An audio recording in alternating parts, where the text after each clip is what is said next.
மந்திரம் சொல்றது. என்ன மந்திரம் அது? திருமந்திரம் தான். 12 யானை பகல் இரவு உள்ளது. 12 யானைனா எது? நம்முடைய மூச்சு காற்று போயிட்டு வந்துட்டு இருக்கு. தூங்கினா கூட மூச்சு காற்று போயிட்டு வந்துட்டு இருக்கு. நம்ம பேசிட்டு இருக்கோம், மூச்சு காற்று போயிட்டு வந்துட்டு இருக்கு. சாப்பிடுறோம், மூச்சு காற்று உள்ள போய் வந்துட்டு இருக்கு. 12 அங்குலம் 12 அங்குலம் சொல்றத 12 யானை என்று சொல்கிறார். 12 யானை பகல் இரவு உள்ளது. பகல் இரவு போயிட்டு வந்துட்டு இருக்கு மூச்சு. 12 யானை பாகன் அருகிலர். யார் பாகன்? இந்த மூச்சு காற்று இதை ஏற்றுதுன்னா அதுக்கு ஒரு பாகன் இருக்கணும்ல, கட்டுப்படுத்தணும்ல. அதுதான் பிராணன், இறைவன். இறைவன் நம்ம சொல்றோம். இறைவன் இருக்கிறனால இல்லையான்னு கேட்டுட்டே இருக்கோம். இறைவன் எங்க இல்ல? எங்க இருக்கிறாரு? எங்க இருக்கிறாரு இறைவன்? நமக்குள்ள இருக்கிறார், உள்ளத்தில் இருக்கிறார். உள்ளத்தில் உள்ளே உலகால தீர்த்தங்கள் திருமந்திரம் சொல்லுது. எங்க வெளியில எல்லாம் போய் தேடாதீங்கன்றாரு. உள்ளுக்குள்ள நிறைய தீர்த்தம் இருக்கு. கங்கை இருக்கு, காவிரி இருக்கு, மகாமக தீர்த்தம் இருக்கு. ஆனா வெளியில போயிட்டு நம்ம பண்றோம், குளிச்சு போயிட்டு பாவம் தொலைஞ்சிருச்சு, பாவம் போயிடுச்சு அப்படின்னு நினைக்கிறோம். கிடையாது. நாம உள்ளத்தை தூய்மையாக வைத்துக் கொள்ளுதல், அதுதான் இறைவன் குடியிருப்பார். அப்போ மூச்சு காற்று தான் இறைவன். அந்த மூச்சு காற்றை ஏற்றுவோன் இறைவன். அவனுக்கு பேர் பிராணன் என்று பெயர். உலக நாடுகளுக்கு பேர் வச்சிருக்கிறாங்க. என்ன பேர் தெரியுமா? வைட்டல் எனர்ஜி, பயோமேஸ்டிக் எனர்ஜி, பயோ மேக்னெட்டிக் எனர்ஜி பேர் வச்சிருக்காங்க. எனர்ஜின்னு பேர். அது நம்ம கடவுள்னு சொல்றோம். இந்தியாவில தான் கடவுள்னு பேர் வச்சிருக்கோம். ஆனா உலக நாடுகளை எனர்ஜின்னு பேர். அப்ப மூச்சு எப்படி வச்சிருக்கணும்? பத்திரமா வச்சுக்கணும் வேணாமா? அப்போ ஒரு நிமிஷத்துக்கு 20 எண்ணிக்கை தான் மூச்சு உள்ள போய் வெளியில வரணும்.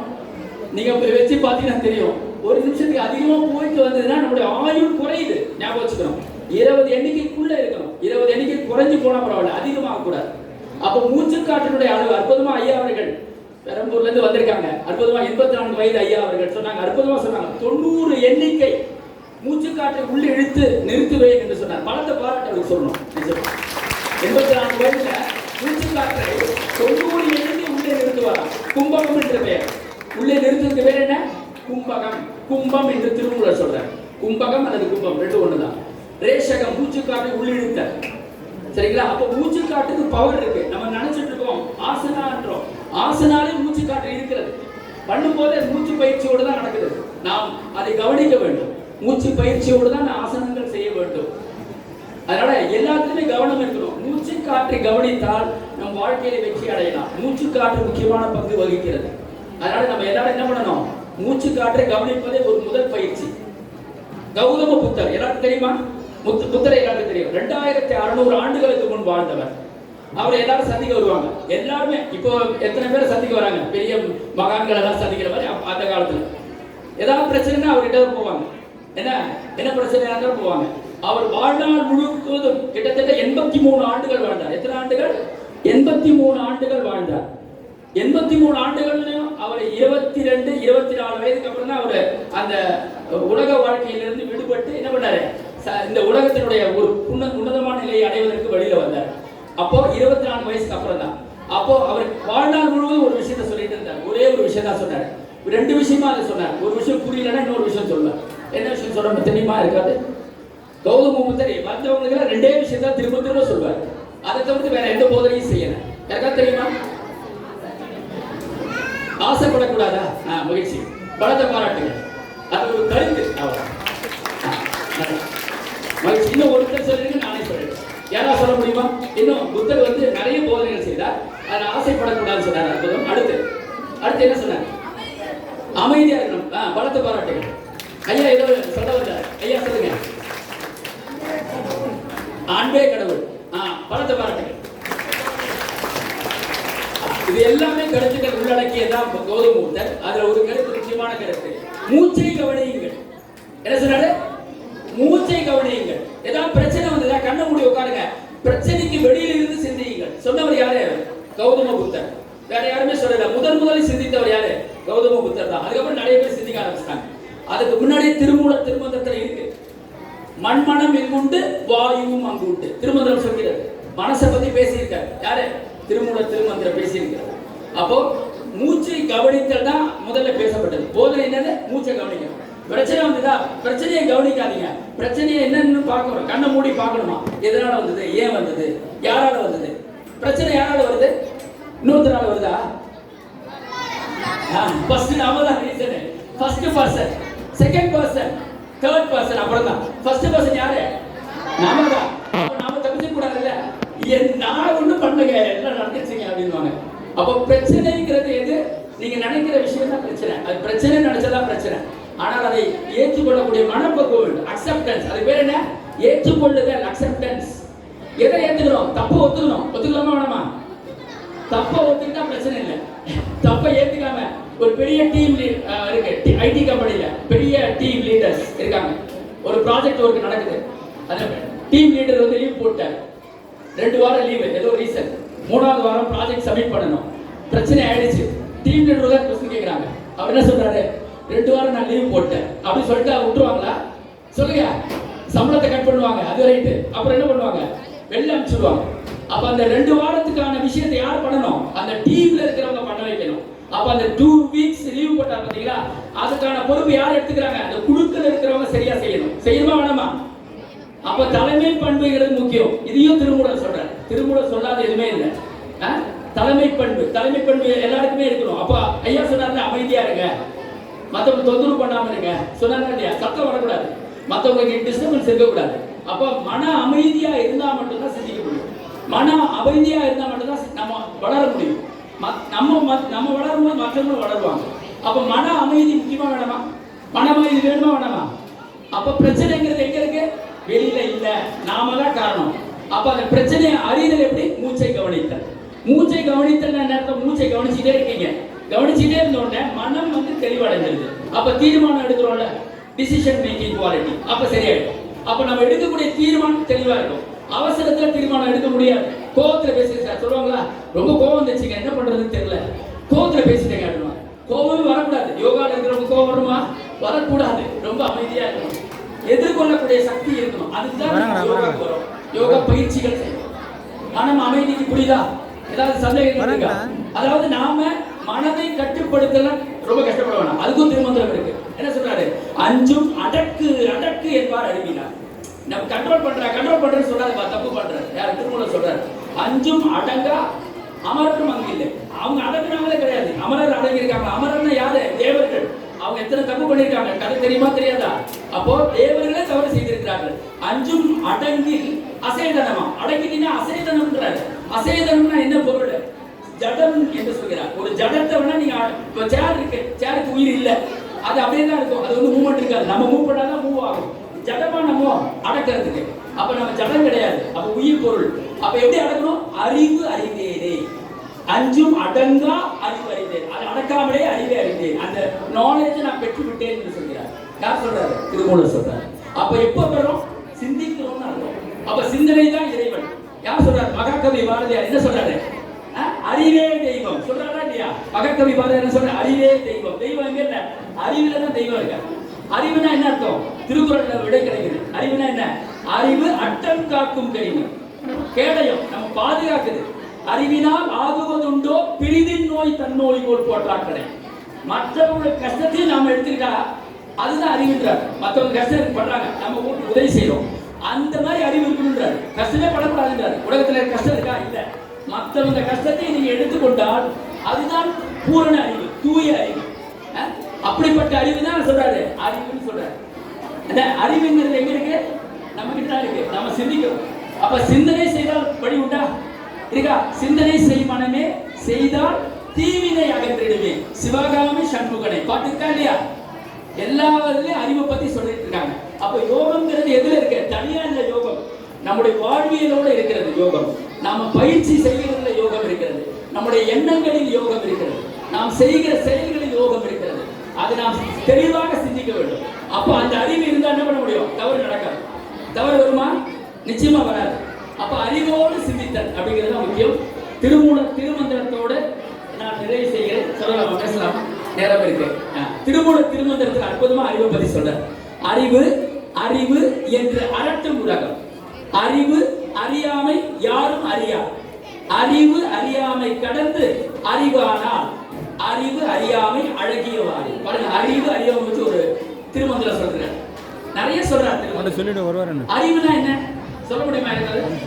Raise your hands. அறிவுனா என்ன சொல்லுங்க. ரைஸ் யுவர் ஹேண்ட்ஸ் னோனே எழுந்திருச்சு சொல்லுங்க. அறிவுனா என்ன? Knowledge. Good good. Big clap. Knowledge எங்க இருந்து வருது? வருதா? அப்புறம் படிப்புல வருது. Big clap. அப்புறம்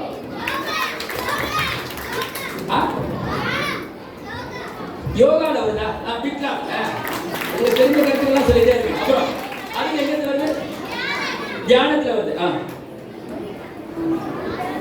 ஸ்கூல்ல ஸ்கூல் போறதுனால அறிவு கிடைக்குது. Big clap. அடுத்து அமைதியில அறிவு கிடைக்குது. அப்புறம் அறிவு அப்படி கிடைக்குதா? அப்புறம் சொல்லுங்க. சொல்லுங்க. டிசிப்ளின் அறிவு.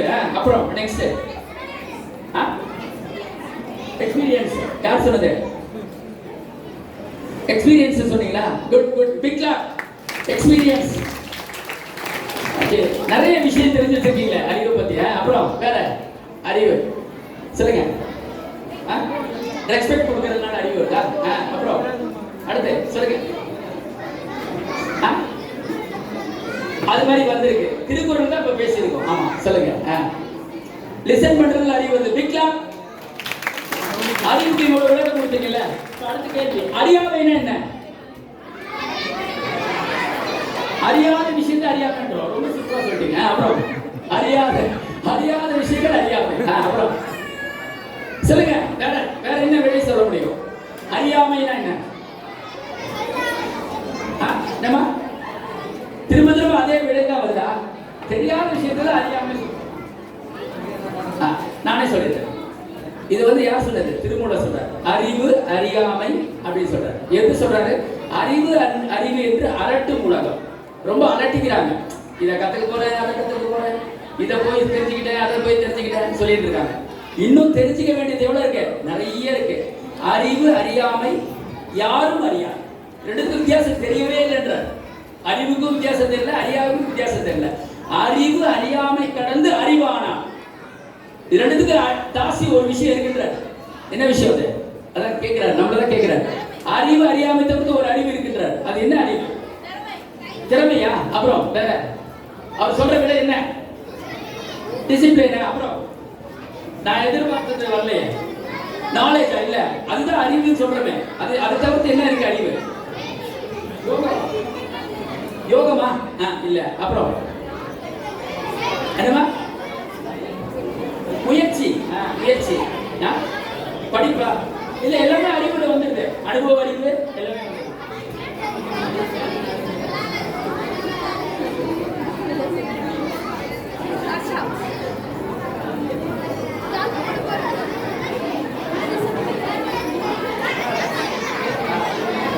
நான் கேட்டது வந்து எது வந்து அறிவு அறியாமை தாண்டி ஒரு அறிவு இருக்குன்னு சொன்னாரு. அது என்ன அறிவு? சரி ஐயா சொல்லுங்க. என்ன சொல்றாங்க? பகுத்தறிவா? வளர்ச்சி. பிக் கிளாப் பண்ணுங்க ஐயா.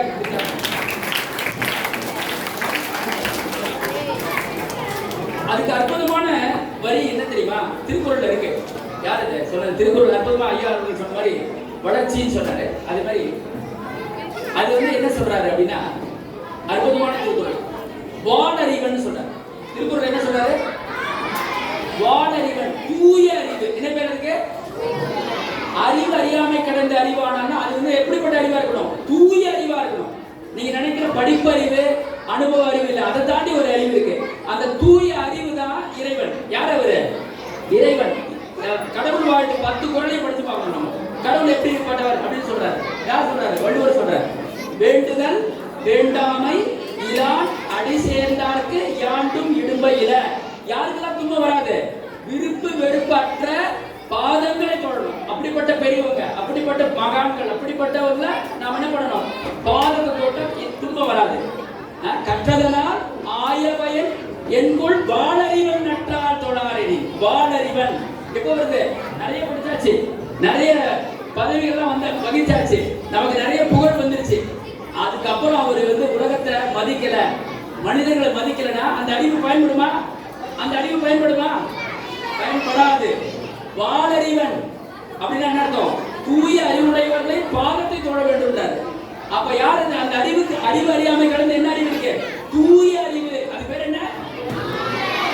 அதுக்கு என்ன பண்ணாங்க நம்முடைய முன்னோர்கள்? அதுக்கு பேர் வச்சாங்க ஞானம். அதுக்கு பேர் என்ன? ஞான யோகம். அது யோகம் இருக்கு, ஞான யோகம் ஒண்ணு இருக்கு. இருக்கா இல்லையா? இந்த யோகத்துல என்ன இருக்கு? கர்ம யோகம். சொல்லுங்க பாப்போம். கர்ம யோகம், பக்தி யோகம், ராஜ யோகம், ஞான யோகம்.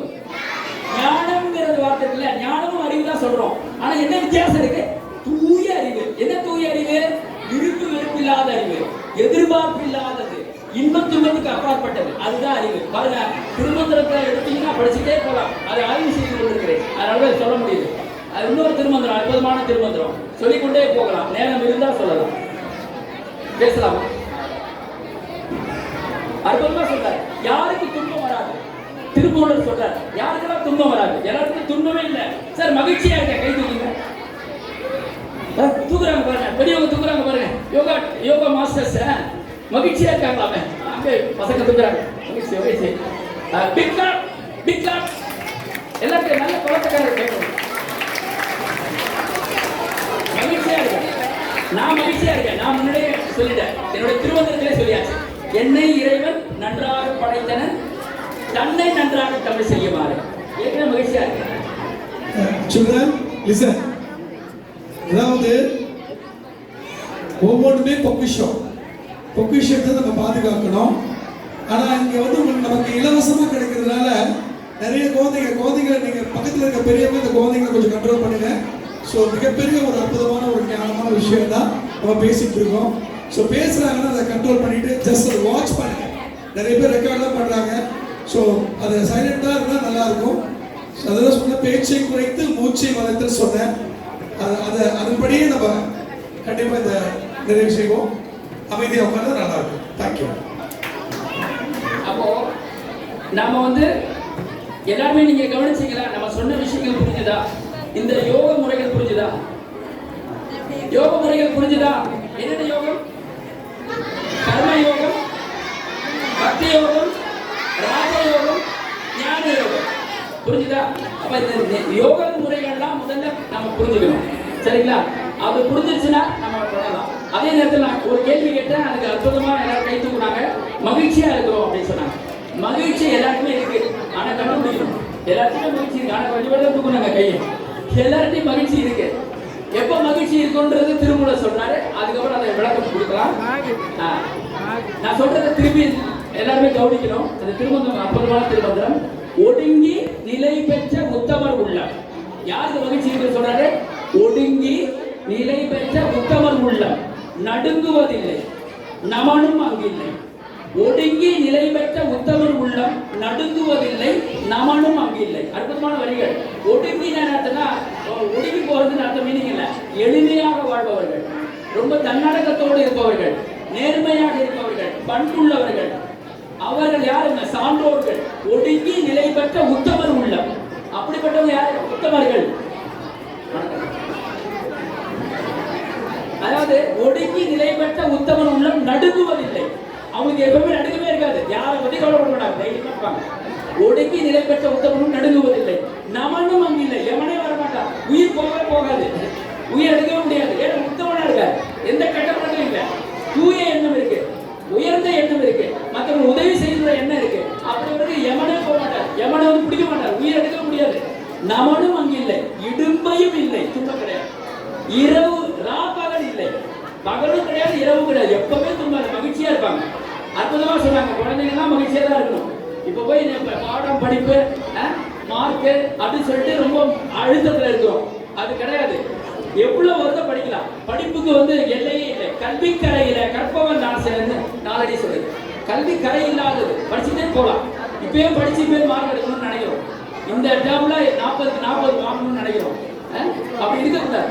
அப்போ அவர்களை என்ன செய்யணும்? விளையாடும் போது விளையாட வைக்கணும், படிக்கும் போது படிக்க வைக்கணும். கொஞ்சம் டிவி பார்க்கணும், டிவியே பார்க்க கூடாதுன்னு கிடையாது. எல்லாத்துக்கும் அளவு வச்சுக்கணும், ஒரு அளவுக்கு. அப்ப என்ன அர்த்தம்? நாம எப்போ உத்தமராகணும்? பயம் இல்லாம எப்ப இருப்போம்? உண்மையா இருந்தா பயப்பட வேண்டாம். உண்மையா இருக்காம எல்லாரும் உண்மையா இருந்தா பயப்பட வேண்டாம், யாருக்கும் பதில் சொல்லலாம். அப்போ மகாத்மா காந்தி என்ன சொல்றாரு? உண்மைகள் பிறப்பதில்லை, உண்மைகள் பிறப்பதில்லை, உண்மைகள் இறப்பதில்லை. அது பிறக்காது, இறக்க வருகிறது. உண்மைகள் பிறப்பதில்லை, உண்மைகள் இறப்பதில்லை, பொய்கள் பிறக்கின்றன, பொய்கள் இறக்கின்றன. அப்ப சொல்றாரு இல்லையா? அப்போ யாருக்கு பயம் இருக்காது? உண்மையா இருந்தா பயம் இல்லை, நான் கவலைப்பட மாட்டேன் அப்படின்னு சொல்றேன்னு அர்த்தம். நாம பயம் இல்லாம இருக்கிறோம், உண்மையா இருக்கிறோம். நாம உண்மையா இருந்தா மத்தவங்க உண்மையா இருப்பாங்க. சார் அவன் ஏமாத்தினா சார், இல்ல நாம உண்மையா இருந்தோம், நாம இவரை ஏமாத்தல, ஆனா வேற ஏதோ கவலை செஞ்சிருக்கோமா இல்லையா? அப்ப நாம நேர்மையா இருப்பது ஒருத்தருக்கிட்ட நேர்மையா இல்ல, எல்லாருக்கிட்டும் நேர்மையா இருக்கணும். நேர்மையாக இருந்தால் கவலைப்பட வேண்டாம், அவங்களுக்கு என்ன வராது? துன்பம் வராது. சொல்றாங்க இல்லையா திருமூலர் திருமந்திரத்துல? அப்ப எல்லாரும் மகிழ்ச்சியா இருக்கலாமா? சொல்லுங்க, மகிழ்ச்சியா இருக்கலாமா? பலத்த கவுளி எல்லாரும்.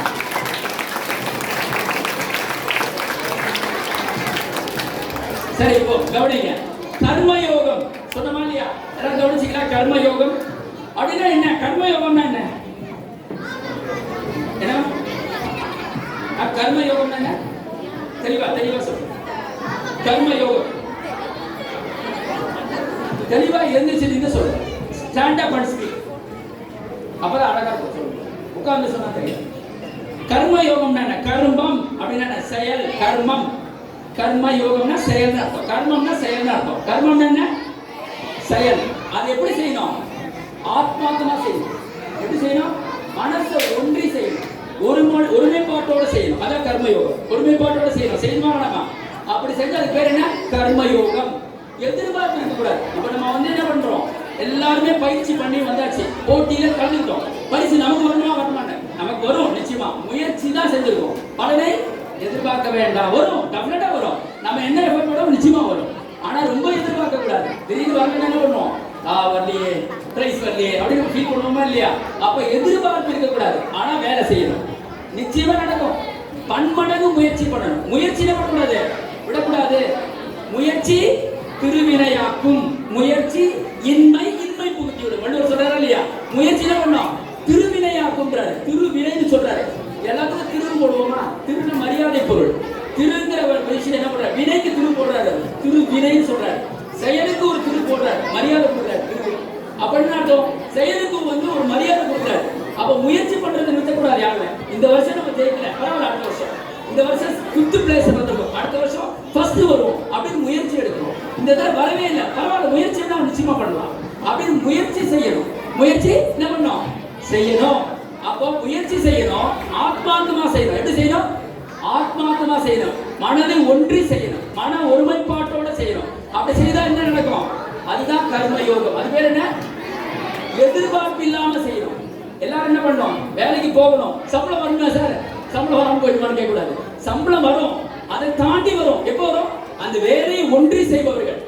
வேலை செய்தா சம்பளம் வரும், அதுல எந்த சந்தேகமும் கிடையாது. அதை அதிகப்படியா செய்யுங்க. மேல இருக்கிற அதிகாரி பாப்பாரு, நல்லா பண்றாரு, இவர் கொஞ்சம் இன்கிரிமெண்ட் போடலாம் சொல்லுவாங்களா இல்லையா?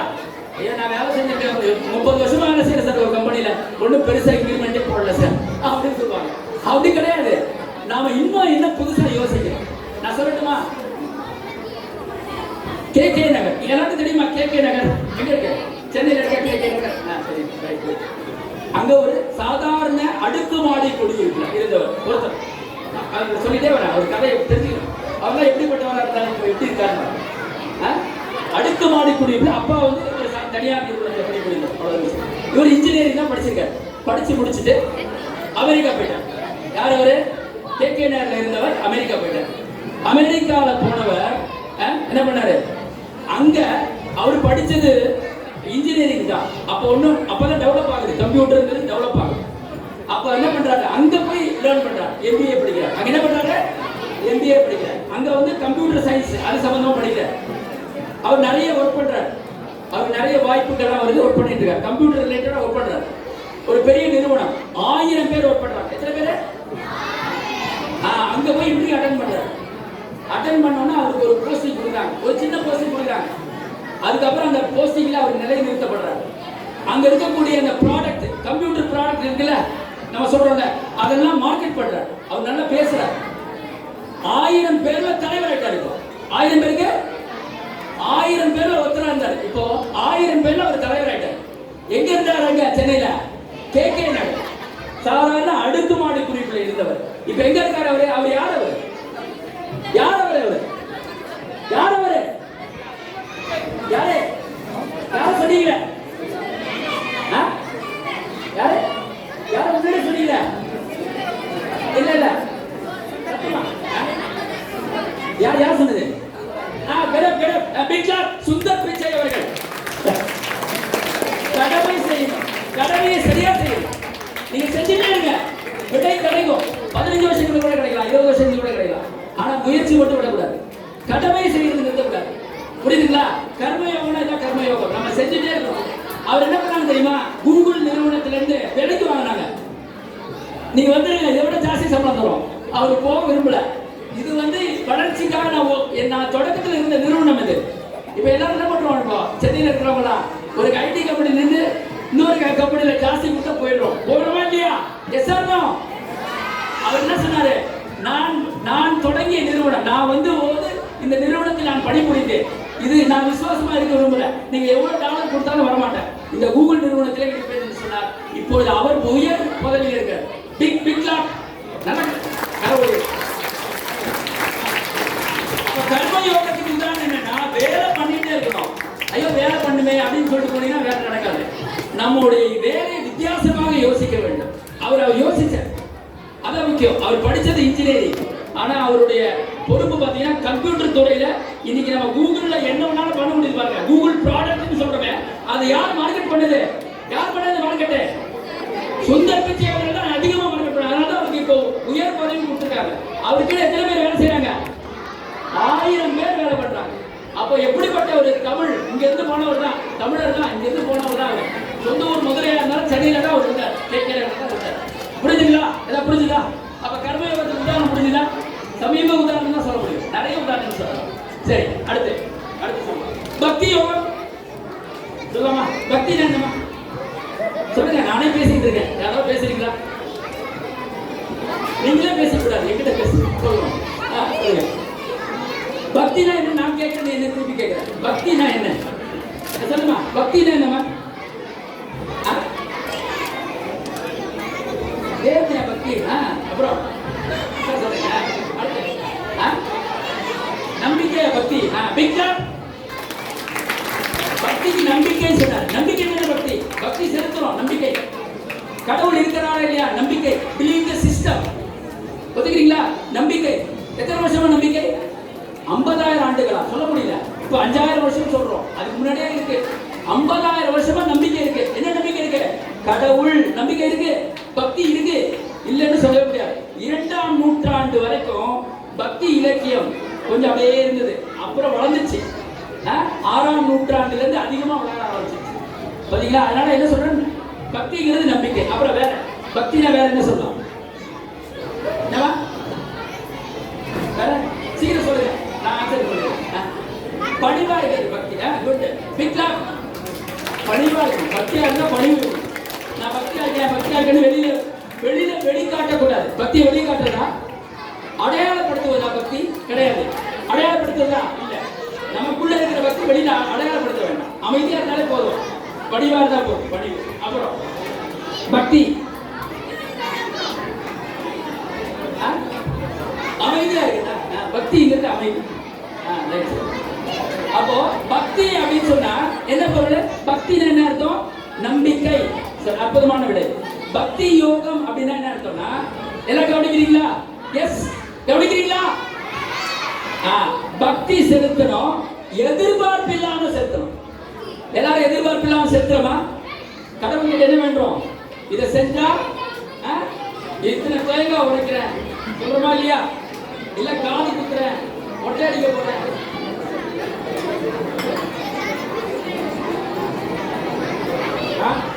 என்ன புரியுதா? அப்புறம் என்ன செய்யலாம்? நேர்த்தி கடன் செய்ய போறேன், நெய் தீபம் ஏற்ற போறேன், இவ்வளவு சொல்றோமா இல்லையா? அப்புறம் இவ்வளவு 1000 கோடி என்ன பண்ண போறோம்? உண்டியில போட போறேன், இத்தனை தங்க காசு போட போறேன், இதெல்லாம் சொல்றோமா இல்லையா? இது பக்தியா? நான் சொல்லக்கூடாது. திருமூலர் சொல்றது பக்தி கிடையாது. கடவுளுக்கு நம்ம செய்யறத ரிப்பீட் பண்றது பக்தி இல்ல. கடவுளே எனக்கு இது செஞ்சா நான் உனக்கு செய்யறேன்னு சொல்றது பக்தி கிடையாது. அப்ப எது பக்தி? நாம வேலை பண்ணணும், இறைவனை வழிபடணும், நடக்கும். இறைவனுக்கு நன்றி சொன்னா போதும். இறைவனுக்கு திருப்பி செய்ய வேணாம். இறைவனுக்கு திருப்பி செய்யணும்னு அவசியம் இல்லை. என்ன சொல்றாங்க? குலக்கை ஒருத்தர் ஏதோ குத்தம் வந்துருச்சு, ஏதோ செய்யல, அதனால பிரச்சனை கிடையாது. எதனால பிரச்சனை? நம்ம செய்யற விஷயத்துல பிரச்சனை இருக்கு. செய்வது எதிர்பார்ப்பு இல்லாம செய்யணும். செஞ்ச பிறகு இதை நன்றி சொன்னா போதும். இதையும் திருமந்திரம் இருக்கு. இதுலயே திருமந்திரம் சொல்லுது. சொல்லமா? என்ன திருமந்திரம் சொல்லட்டுமா? யாவருக்குமா சொல்லுங்க பாப்பா. இறைவனுக்கு ஒரு பச்சிலை. யாவருக்குமா இறைவனுக்கு ஒரு பச்சிலை. யாவருக்குமா பசுவிற்கு ஒரு வாயுரை. யாவருக்குமா உண்ணும்போது ஒரு கைப்பிடி. யாவருக்குமா தானே. இதெல்லாம் பக்தி என்ன சொல்றது? அப்ப திருமூலர் அற்புதமா சொல்லிருக்காங்க. நீங்க படிச்சமா எல்லாருமே தெரியுமா? திருமூலர் திருமந்திரம் தெரியல ஒரு சிலருக்கு தவிர்த்து. அதனால இப்ப பேசிக்கிறோம். அப்ப யாவருக்குமாம் இறைவனுக்கு ஒரு பச்சிலை அப்படின்னா அர்த்தம். இப்போ வரப்போகுது நிறைய பண்டிகை எல்லாம் வரப்போகுது. வரலட்சுமி நோம்பு சொன்னாங்க நாளைக்கு. அதுக்கப்புறம் என்ன வரப்போகுது? விநாயகர் சதுர்த்தி வரப்போகுது. நிறைய பண்டிகை எல்லாம் வரப்போகுது. இது வாங்கணும் அது வாங்கணும், பூஜையில இது வைக்கணும், ஐயோ இது மறந்துட்டமே, ஐயோ தெய்வம் ஆயிடுச்சு, போய் வாங்கிட்டு வாங்க அது வாங்க அப்படிலாம் சொல்றேன். என்ன பண்ணலாம்? யாவருக்குமாம் இறைவனுக்கு ஒரு பச்சிலை. வீட்டுல வெத்தலை கொடி இருக்கு, வெத்தலையை நம்ம வைக்கலாம். துளசி இருக்கு, துளசியை நாம் நைவேத்தியம் செய்யலாம். யாவருக்குமாம் இறைவனுக்கு ஒரு பச்சிலை. யாவருக்குமாம் பசுவிற்கு ஒரு வாயுரை. பசுனா யாரு? பசுக்கள்னா யாரு? உயிரினங்கள் அர்த்தம். பசுனா பசுன்னு நினைச்சிட்டு இருக்கோம். அவர் சொன்ன பசு எது? உயிரினங்கள். நாய், பூனை எல்லாத்துக்குமே உணவிடுதல். அது என்ன? யாவருக்குமாம் பசுவிற்கு ஒரு வாயுரை. உரைன்னு சொல்றாரு. எந்த உரை போடுறாரு? வண்டினரா போடணும். எல்லாருமே தமிழ் இலக்கணம் தெரிஞ்சிருக்கும். சின்னரா போட்டா பேசுற உரை, வண்டினரா போட்டா என்ன பேரு? உணவுன்னு அர்த்தம். வாய்க்கு உணவு கொடுத்தல். யாருக்கு? உயிரினங்களுக்கு உணவு கொடுத்தல். நாய், பூனை மட்டும் இல்ல, மனிதர்களுக்கும் தான், எல்லாருக்குமே. யாவருக்கும் சொல்லிட்டாரு. இவங்க அவங்க எதிர்பார்க்காதீங்க. யாருக்கும் விடுமீன் இவரவர் என்னன்மீன். அது திருமந்திரம் தான் சொல்றது. இவங்க அவங்க வேறுபாடு பார்க்காதீங்க, எல்லாருக்கும் கொடுப்பா. இவங்க அவங்க வேறுபாடு பார்க்காதீங்க அப்படின்னு சொல்றாங்க. அப்ப யாவருக்குமா என்ன பண்ணோம்? பசுவிற்கு ஒரு வாயுரை. யாவருக்குமா உண்ணும் போது ஒரு கைப்பிடி. வீட்டுல உட்கார்ந்துட்டு இருக்கோம். இப்பெல்லாம் மொபைல்லாம் வந்துருச்சு, போன் பண்ணிட்டு தான் வராங்க. இல்லைன்னா எப்படி வர மாட்டாங்க, லேண்ட்லைன் நம்பர் போன் பண்ணிட்டு வருவாங்க. இல்லைன்னா திடீர்னு வந்துருவாங்க. வந்து நான் சாப்பிட்றீங்களான்னு கேட்கும். போ உள்ள போ அப்படின்னு சொல்லிடக்கூடாது. சாப்பிட்டு இருக்காரு அப்படின்னு சொல்லும்போது வர்றவங்களுக்கு ஸ்பெஷலா விருந்து வைக்க வேண்டாம். நம்ம சாப்பிடுற பகுதியில ஒரு பகுதியை கொடுக்குறோம். கொடுக்கலாமா வேணாமா? எஸ். யாவருக்குமா உண்ணும் போது ஒரு கைப்பிடி. அது கவர்னருக்கும் வைக்கலாம், மனு வந்த விருந்தாளிக்கும் வைக்கலாம். அப்ப அது நல்லது தானே? யாவருக்குமா இதெல்லாம் முடியல சார், ரொம்ப கஷ்டம் சார் அப்படின்னா அதெல்லாம் சொல்லக்கூடாது. அப்படி இல்லைன்னா கூட யாவருக்குமாம் பிறக்கை முறை தானே. நல்ல வார்த்தை பேசுங்க. இதுதான் பக்தி. இது என்ன சொல்றாரு? பக்தி. நம்ம எதெல்லாம் பக்தி நினைச்சிட்டு இருக்கோம்? இதான் பக்தி யோகம். புரிஞ்சுதா? பக்தி யோகம் புரிஞ்சுதா இல்லையா? எஸ். Big clap.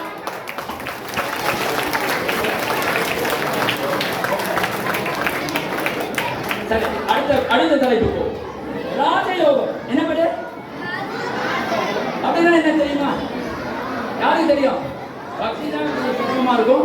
அடுத்தது ராஜயோகம். என்னமா?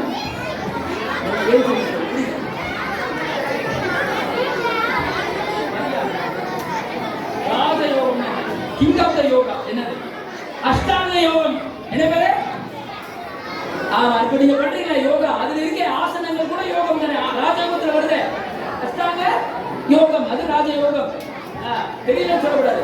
ஒரு ஆசனம் மட்டும் பண்ண போதாது. யோகா பத்தின முழுமையான தகவல் தெரியணும். அஷ்டாங்க யோகத்துல ராஜயோகம்னு சொல்றோம். கிங் ஆஃப் த யோகா இது ராஜயோகம். அப்போ அதே திருமந்திரத்துல என்ன சொல்லப்படுது? அஷ்டாங்க யோகம். என்ன யோகம்? இங்க அலையாதீங்க, அன்னடி இன்னடி என்று அலையாதீங்க. எது சிறந்த நெறி? அஷ்டாங்க யோகம்னு சொல்றாரு. எது? அஷ்டாங்க யோகம். சரி, அந்த அஷ்டாங்க யோகம்ங்கிறது எது? அந்த அஷ்டாங்க யோகத்தை எப்படி வரையறுத்திருக்காங்க? 8 அங்கங்களா பிரிச்சிருக்காங்க. எத்தனை அங்கங்கள்? 8. ஏமா, நேமா, எண்ணிலா ஆதனம், பிராணாயாமம், பிரத்யாகாரம், சயமிக தாரணை, தியானம், சமாதி, அயமுறும் அட்டாங்கமாவதமாமே. இது திருமந்திரம். ஏம நேமமே எண்ணிலா ஆதனம். சரி, இந்த ராஜயோகத்துல வரக்கூடிய அட்டாங்க யோகம். ஏமம்னா என்ன? ஏமம்னா என்ன? யாருக்கு தெரியுமா? ஏமம் தெரியுமா தெரியாதா? ஏமம். எஸ். ஏமம்னா என்ன? டிசிப்ளின். இப்ப சொல்லிட்டே இருக்கீங்களா? டிசிப்ளின். முதல்ல யோகா கத்துக்கணும், டிசிப்ளின் வேணும். அப்பதான் யோகா கத்துக்கணும். Self discipline. எதெல்லாம் செய்யக்கூடாதுன்னு சொல்றாங்க, எதெல்லாம் செய்யக்கூடாது, அதான் முதல்ல ஏமம். பொய் சொல்லக்கூடாது, பிற பொருளை களவாடக்கூடாது, புறம் பேசக்கூடாது, இதெல்லாம் செய்யக்கூடாது. செய்யக்கூடாது கூடாதுன்னு சொல்றாங்க.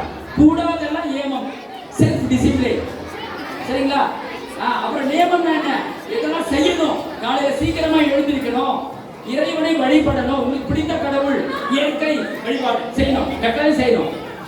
பெரியவர்களை மரியாதை செய்யணும், பிறருக்கு உதவி செய்யணும், பணிவா நடந்துக்கணும். இதெல்லாம் சொல்றது என்ன? நியமம். ஏமம்ங்கிறது செய்யக்கூடாது எது, நியமம் என்பது செய்ய வேண்டியவை. இது ரெண்டுத்தையும் சொல்றா ஏமம் நியமம். அப்புறம் தான் என்ன வருது? ஏம நியமமே எண்ணிலா ஆதனம். அப்புறம் ஆசனம் தான் கத்துக்க கொடுக்குறாரு. இப்ப எல்லாரும் என்ன பண்றாங்க? தவறா சொல்றாங்க, விரும்பல வந்த உடனே ஆசனம் வாங்க ஆசனம் பண்ணிடலாம் அப்படின்னு சொல்லிடுறாங்க. இல்ல, முதல்ல அவங்க டிசிப்ளின் சொல்லி தரணும், எப்படி நடந்துக்கணும், பெரியவங்க எப்படி. இப்ப யாராவது நடந்துக்கிறோமா? பள்ளிகள்ல ஒவ்வொரு ஆசிரியரையும் வணங்க வேண்டும்.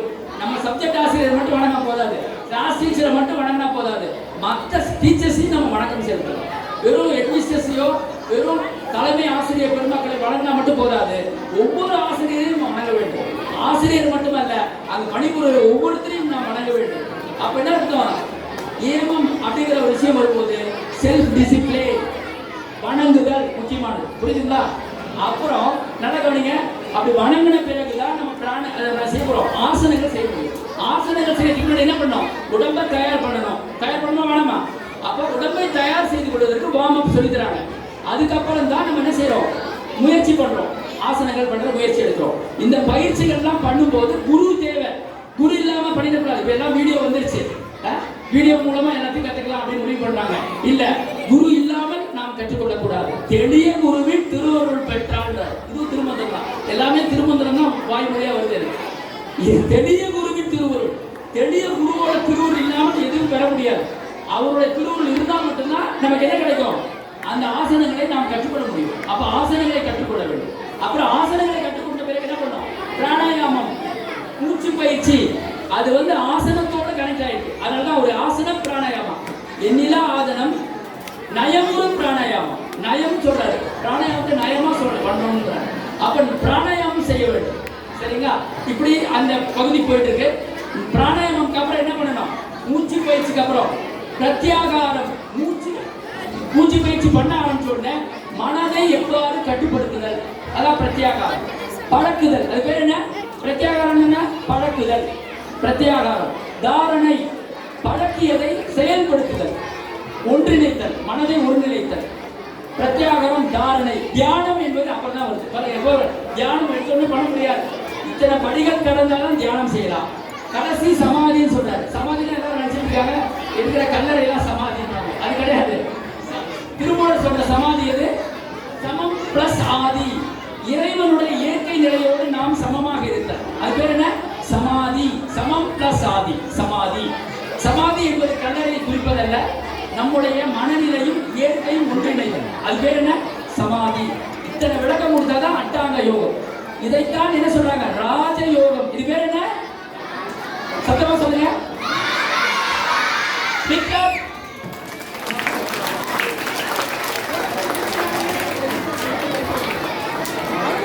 சரி, பிராணாயாமம் அப்படின்னு சொல்றோம். அதுல இருந்து ஒரு விளக்கம் கேட்க போறோம்.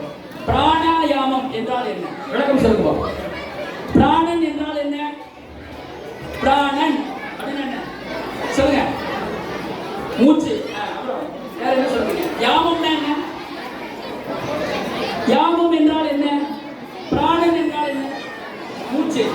யாமம் என்றால் உயிர். அப்புறம் நானே சொல்லிடுறேன். பிராணன் என்பது உயிர் மூச்சு அல்லது உயிர் காற்று. கட்டுப்படுத்துதல் அல்லது மூச்சு காற்றை நீட்டித்தல். அது பேர் என்ன? Life force energy. ஆங்கிலத்தில் என்ன பேரு? Life force energy. பிராணன் என்பது லைஃப் ஃபோர்ஸ் எனர்ஜி.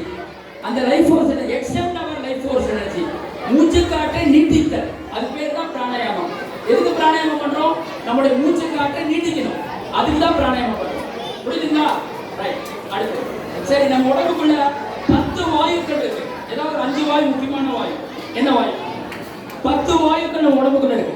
இருக்கா இல்லையா? அதுக்கு பேர் வாதம்னு பேர். அதுக்கு பேர் என்ன? வாதம் அப்படின்னு சொல்றாங்க. வாதம், பித்தம், கபம் 3 இருக்கு. அதுல 10 வாய் முக்கியமான பணியை செய்யுது, அதுல 5 வாய் முக்கியமான பணி செய்யுது. திருமந்திரத்துல அதை பத்தி நிறைய குறிப்புகள் இருக்கு, திருக்குறள்லயும் இருக்கு. மிகினும் குறையினும் நோய் செய்யும், மிகினும் குறையினும் நோய் செய்யும் நூலோ வழி முதலா எண்ணிய மூன்று. சொல்றாரா இல்லையா? மிகுந்தாலும் உடம்புக்கு பாதிப்பு, குறைஞ்சாலும் பாதிப்பு. இதை சமன் செய்யறது 3 வாயு, வாதம் பித்தம் கபம். சரிங்களா? 10 வாயில முக்கியமான வாயு எது? நம்ம உடம்புக்குள்ள என்ன இருக்கு? ஃபர்ஸ்ட் தலைமை பண்பா இருக்கிறது எந்த வாயு? பிராணன். என்ன பேரு? சத்தமா சொல்லுங்க. பிராணவாயு இல்லைன்னா உடம்பு இல்லை. இருமா, பேச முடியுமா? இவ்வளவு நேரம் பேசிட்டு இருக்கேன். காலையில என்னுடைய மகாத்மா காந்தி வித்யாலயா சிபிஎஸ்இ பள்ளி டி நகர்ல இருக்கு. அந்த பள்ளி பணிகளை முடிச்சுட்டு 11 மணிக்கு தான் இங்க வரேன். இறைவனரோட வர முடிஞ்சிருச்சு, வந்துட்டேன். அங்க காலையில 5 மணிக்கெல்லாம் எழுந்து நேரங்கள் கடமையெல்லாம் முடிச்சுட்டு பள்ளிக்கு போயிட்டு வரேன். எதுக்கு சொல்றாங்க அப்படின்னா, எனர்ஜி இருக்கு, பிராணன் இருக்கு. இன்னைக்கு வரைக்கும் வேலை செஞ்சுட்டே இன்னும் வேலை செய்யும் இரவு வரைக்கும். அப்புறம் தூங்க போகும், அப்புறம் திரும்பவும் காலையில எழுந்திருக்கும். அப்ப இந்த பிராண சக்தி வேணுமா வேணுமா? அப்ப பிராணன் தான் முதல் வாயு உடம்புக்குள்ளே இருக்கு. சரி, அடுத்து இந்த கழுத்து பகுதியில இருக்கக்கூடிய வாயு என்ன? இங்க என்ன இருக்கு? என்ன ஹார்மோன் இருக்கீங்க? யார் சொல்றது?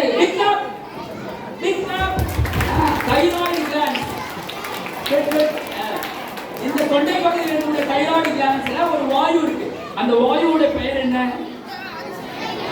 உதாரணன். அது பேர் என்ன? உதாரணன் வாயு. சரியா இல்லைன்னா தைராய்டு பிரச்சனை வந்துருக்கு. தைராய்டு கிளாண்ட்ஸ் பிரச்சனை. தைராய்டோட பர்பஸ் என்ன? தைராக்சின் சுரப்பி சுரக்கலன்னா என்ன ஆயிடுது? உடம்புக்குள்ள வளர்ச்சிதை மாற்றம் தடைபடுது, ரத்த ஓட்டம் சரியா இயங்காது, ரத்த அழுத்தத்துல பிரச்சனை வருது, நிறைய பிரச்சனை சொல்றாங்க. எல்லாத்துக்கும் தைராய்டு தான் காரணம் சொல்றாங்க. இருதய ஓட்டத்துல பிரச்சனை வருது, தைராய்டு பிரச்சனை. அப்ப தைராய்டு முக்கியமான பங்கு வகிக்கிறது. தொண்டை பகுதியில் இருக்கிறது என்ன பேரு? தைராக்சின். என்ன வாயு? உதாரணன். என்ன வாயு பேர் என்ன? உதாரணன். அப்ப உதாரணன் வாயு முக்கியமான வாயு. பிராணன் உடம்பு ஃபுல்லா இருக்கு, உதாரணம் தொண்டை பகுதியில் இருக்கு. சரி, அடுத்து உடம்பு ஃபுல்லா வேலை செய்யணும், அதுக்கு ஒரு வாயு வேலை செய்யுது. அதுக்கு பேர் தொழில் காற்று. அது பேர் என்ன? தொழில் காற்று. அந்த வாயு பேர் என்ன? தியானன். அது பேர் என்ன? வியாபித்து இருக்க, உடம்பு ஃபுல்லா வியாபித்து இருக்கு. பிராணன் இருக்கு, அது இருந்தா போதாது, உடம்பு ஃபுல்லா வேலை செய்யறதுக்கு ஒரு வேலையாள் வேணும். அந்த வேலையாளுக்கு பேர் என்ன? தியானன். கழுத்து வேலை செய்யறதுக்கு யாரு? உதாரணன். கேள்வி கேட்க போறேன், முடிஞ்சோட கழுத்து பகுதிக்கு உதாரணன். உடம்பு ஃபுல்லா வேலை செய்யறதுக்கு ஒரு வேலைக்காரன் இருக்காரு. வேலைக்காரன் உடம்புல இருக்கா, அந்த வேலைக்காரனோட காட்டு பேர் என்ன? தியானன். சரி, அடுத்து இப்ப யாராவது வேலை செய்யணும்னு வச்சுக்கேன், என்ன பண்ணுவோம்? பசங்க வேலை எல்லாம் பண்ணா அடிச்சிருந்து வேலை செய்யும் அப்படின்னு சொல்லுவோமா? ஆமா. அப்ப பெரியவங்க என்ன அப்படி சொல்ல மாட்டோம். வேலை செய்யணும் தட்டி கொடுத்து வேலை வாங்குவாங்க. சரி, வேலை செஞ்சுட்டு போங்க, பரவாயில்ல, நாளைக்கு முடிச்சிருக்கேன் அப்படின்னு சொல்லுவாங்க. அப்ப வேலை செய்யறது தெரியல அப்படின்னு சொல்லி தருவோம் தர மாட்டோம். எங்கேயாவது உடம்புல பிரச்சனை இருந்துச்சுன்னா அந்த பிரச்சனையை சரி பண்ற ஒரு வாயு, அது பேர் என்ன? சமானன். அது பேர் என்ன? சொல்லிட்டே வர கவனிங்க. உடம்ப ஏற்கிறதுக்கு பிராணன் தேவை, கழுத்து பகுதியில் இருக்கக்கூடிய கிளான்ஸ் ஏற்கணும்னா உதாரணம் தேவை, உடம்பு ஃபுல்லா ஏற்கிறதுக்கு வேலை செய்யற காற்று பேரு தியானன். சரியா? இது ஏதாவது ஒரு வேலை செய்யறதுக்கு உதவி செய்து பாருங்க, ஹெல்ப். அந்த ஹெல்ப் பண்றவங்களுக்கு பேரு சமானன். என்னன்னா சொல்லிருக்கோம்? பிராணன் சொல்லுங்க, உதாரணன், தியானன், அப்புறம் சமானன் சொல்லிட்டேன்னா. இப்ப அடுத்து சொல்றேன் அபானன். எனவே நம்ம எல்லாம் சாப்பிட்ட பிறகு காலை கடனை முடிக்கலன்னு என்ன பிரச்சனை ஆயிடும்? உடம்பு பிரச்சனை வருமா வராதா? வராதா? எஸ். இப்ப நான் பேசிட்டே இருக்கேன், என்னன்னா ஃபேன் ஓடுனாலும் இங்க ஹீட் இறங்குச்சு, வேர்வை வெளில வருதா இல்லையா? எக்ஸ்டெண்ட் ஆகணும். வேர்வை இல்லாம ஏசிக்குள்ளே இருந்தா ஆகும், அதுவும் தப்பாயிடும். ஏசிக்குள்ளே இருக்கக்கூடாது, வெளிக்காற்று வரணும், வெயில் படணும், வெயில் இருக்கணும். காலை வெயில் மாலை வெயில் என்ன பண்ணோம்? காலை வெயில் மாலை வெயில் நல்லது, நடு வெயில் நல்லது இல்ல. அதுக்காக வெயில போய் நிக்கிறேன் சொல்லிட்டு உச்சி வெயில் நிக்கிற மயக்கம் தான் வரும். அப்ப எந்த வெயில் நல்லது? காலை வெயில் மாலை வெயில். அப்ப வெயில் பட்டுச்சுன்னா வைட்டமின் டி கிடைச்சிருது. அப்போ கழிவு தான் வெளியில போயிடுது. என்ன போயிடுது? நமக்குள்ள டாக்ஸின் தான் வெளியில போயிடும். அப்ப அந்த டாக்ஸின் வெளியில போறது உதவி செய்யற வாயு பேர் என்ன? அபானன். என்ன பேரு? இப்ப கேள்வி நம்ம உடம்பு ஃபுல்லா நான் பேசிட்டு இருக்கேன் அப்படின்னு சொன்னா அந்த பேசுறதுக்கு உதவி செய்யற தலைமை வாயு பெயர் என்ன? தலைமை வாயு. அது இல்லைன்னா இயங்காது. அதான் head of the gas wind. எது? பிராணன். பிராணன். ஓகே. அடுத்து நம்முடைய கழுத்து பகுதி. இப்ப சொன்னேன் இந்த கழுத்து பகுதி ஏங்கணும்னா இந்த ஹார்மோன்ஸ் தைராக்சின் ஹார்மோன் ஏங்கணும்னா என்ன காற்றுங்க? உதாரணம் பிக்லாட். உதாரணம்.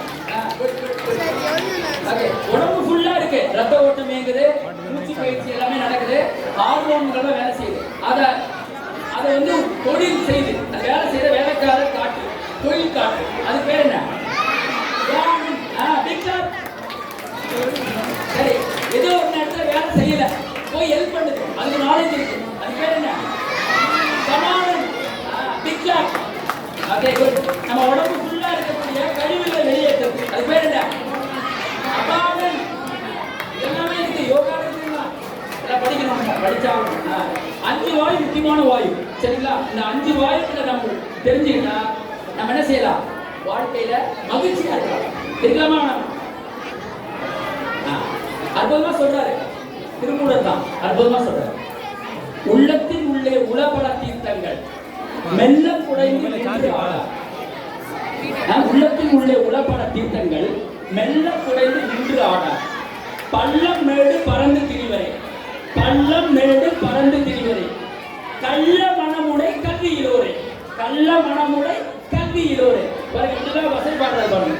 படிச்சவங்க சொல்றாரு. உள்ளத்தில் உள்ளே உளப்பல தீர்த்தங்கள் அப்படின்னு அர்த்தம். உடம்புக்குள்ள நிறைய தீர்த்தம் இருக்கு.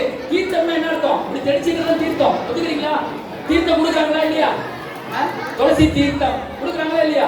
மகாமல தீர்த்தம் இருந்தா இல்லையா? 12 வருஷத்துக்கு ஒரு தடவை. அப்ப தீர்த்தம் என்பது தெளித்து கொள்ளுதல். எங்க வெளியில போய் தெளிச்சுக்கிறோம், குளமா போய் தெளிச்சுக்கிறோம், குளக்கரையில போய் தெளிச்சுக்கிறோம். ஆனா உள்ளுக்குள்ள ஒரு தீர்த்தம் இருக்கு. அது என்ன தீர்த்தம்? அது எண்ணம் என்ற தீர்த்தம். நம்ம நினைச்சு பார்க்கணுமா? நாம யாருக்கெல்லாம் கெடுதல் பண்ணோம், யாருக்கெல்லாம் நல்லது பண்ணோம், அது நினைக்கிறோம். எத்தனை பேருக்கு கெடுதல் பண்ணோம், எத்தனை பேருக்கு நல்லது பண்ணோம். அப்ப நமக்கு கெடுதல் வந்தது கரெக்டு தான். நம்ம இன்னொருத்தருக்கு கெடுதல் பண்ணா இன்னொருத்தர் நமக்கு கெடுதல் பண்ணுவாங்க. நீங்க எல்லாருக்கும் நல்லது பண்ணுங்க. ஒருத்தர் கெடுதல் பண்ணாலும் அது கெடுதல் நல்லதா மாறிடும். அப்ப எல்லாரும் என்ன செய்யணும்? நல்லதுதான் நினைக்கணும். அப்ப என்ன சொல்றாரு வள்ளல் பெருமானே? அருள் பிரகாசம் வந்தாரா? நல்லதே நினைப்போம். சொல்லுங்க பாப்பா மந்திரம். நல்லதே நினைப்போம், நல்லதே சொல்வோம், நல்லதே செய்வோம், நல்லதே நடக்கும். வள்ளல் பெருமான் சொல்றாரு. அருள் பிரகாச வள்ளலோட வரிகள். அப்போ நல்லது நினைக்கணும்ன்றதுக்காக திங்க் பண்ணணும். அதான் உள்ளத்தில் உள்ள உளபல தீர்த்தங்கள் மெல்ல குடைந்து நின்றாடார். திங்க் பண்ண மாட்டேங்கிறாங்க யாரும். காசியில போனா கர்மம் தொலையும். எங்கதான் போலாம்? ராமேஸ்வரம் போலாம், கேத்ரிநாத் போலாம், இமயமலை போலாம். இங்கெல்லாம் போனா நமக்கு என்ன பிரச்சனை? எல்லா புண்ணியமும் கிடைச்சிடும் நினைக்கிறோம். ஆனா எங்க இருக்கு புண்ணியம்? எண்ணங்கள்ல புண்ணியம் இருக்கு. எண்ணங்கள்ல தூய எண்ணம் இருக்கு. அது இருந்துச்சுன்னா பள்ளம் மேடு பறந்து திரிவரே. யாரு எங்க? நம்ம எல்லாரும் தான். கோயில் போகாம இருக்கணும். ஏதாவது பிரச்சனை கோயிலுக்கு போயிடுவோம்.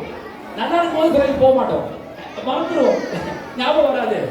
ஆனா பிரச்சனை வரும்போது கோயிலுக்கு போயிடுவோம். கடவுளை என்ன காப்பாத்தி அப்படின்னு சொல்லுவோம். பள்ளம் மேடு பறந்து திரிவரே. அப்புறம் கள்ள மனமுறை, கள்ளத்தனமானது, திருட்டுத்தனமாகுங்க அப்படின்னு சொல்லிட்டாரு. நான் சொன்னது எல்லாமே திருமந்திரத்துல இருக்கு. யார் திருடர்கள் சொன்னாரு? கள்ள மனமுறை கல்வியிலோரே. கோயிலுக்கு போறவங்க சொல்றாரு. அப்ப கோயிலுக்கு போறவங்க தப்பு நான் சொல்லல. எப்படி போனோம் கோயிலுக்குன்னு சொல்றேன். மனதை தூய்மையாக வைத்துக் கொண்டு கோயிலுக்கு செல்லுங்கள். அல்லது தூய்மை அற்றவர்கள் தூய்மை ஆக்கி கொண்டு வெளில வரணும். தூய்மை இல்ல பரவாயில்ல, நம்ம கோயிலுக்கு போயிட்டு வெளில வரணும், தூய்மையா வரணும். அங்க போய் சீரியல் பேசக்கூடாது, அங்க போய் ஊர் கதை சொல்லக்கூடாது, உறவுகளை பற்றி குறை சொல்லக்கூடாது, அங்க போய் மற்ற கதைகளை பேசக்கூடாது.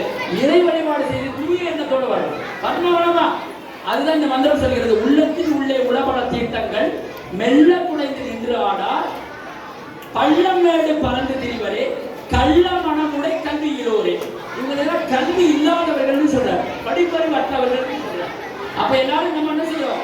படிப்பறிவு உள்ளவர்களும் சரி, படிப்பறிவு அல்லாதவர்களும் கோயில் போறதுங்கிறது உண்மை. ஆனா எப்படி செய்யணும்? நேர்மைத்தன்மை இருக்கும். இருக்கணும், தூய தன்மை இருக்கணும், எண்ணங்கள் தூய்மையா இருக்கும். அப்படி இருந்தா என்ன பண்ணலாம்? அந்த கோயிலுக்கு போறது நன்மை அப்படி சொல்றாங்க. எல்லாருக்கும் புரிஞ்சுதா திருமந்திரம்?